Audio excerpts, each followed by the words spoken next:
جو لوگ صرف روزہ رکھتے ہیں، نہ تو نماز تراویح پڑھتے ہیں اور نہ ہی 5 وقت کی نماز ادا کرتے ہیں، خیال آیا، دل نے چاہا تو نماز پڑھ لی، تراویح پڑھ لی، ورنہ صرف روزے پر ہی اکتفا کرتے ہیں، تو ایسے لوگوں کے روزے کے متعلق کیا حکم ہے؟ ان کا روزہ رکھنا درست ہے یا نہیں؟ کچھ لوگوں نے کہا کہ ایسے شخص کا روزہ رکھنا کوئی فائدہ نہیں، اس سے بہتر ہے کہ روزہ نہ ہی رکھے۔ تو جی بھائی دیکھیے، اس بارے میں عرض یہ ہے، روزہ رکن اسلام ہے، فرض عین ہے، یہ الگ عبادت ہے۔ نماز پنجگانہ رکن اسلام ہے، فرض عین ہے، وہ الگ عبادت ہے۔ نماز تراویح جو ہے وہ رمضان المبارک کے اندر رات کی نماز ہے، وہ روزے کے تابع نہیں ہے اور نہ ہی روزے کا اس کے ساتھ کوئی لنک ہے۔ ہاں البتہ یہ ہے کہ آقا دو جہاں سرور کون و مکان صلی اللہ علیہ وسلم نے فرمایا،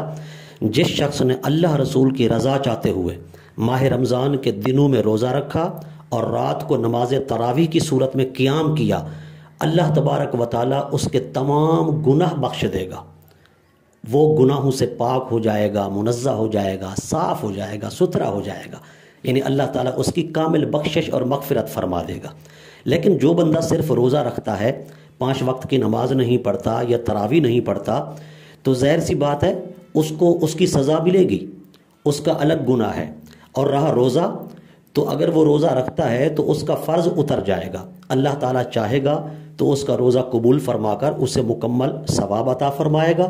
اپنی شان کے لائق، چاہے گا تو اس کے ثواب میں کمی کر دے گا، چاہے گا تو اس کے روزے کو اس کے منہ پہ مار دے گا، ایسی صورت بھی ہو سکتی ہے۔ آقا دو جہاں صلی اللہ علیہ وسلم کا فرمان مبارک ہے، بہت سارے ایسے روزے دار جنہیں بھوک کے سوا کچھ نہیں ملتا،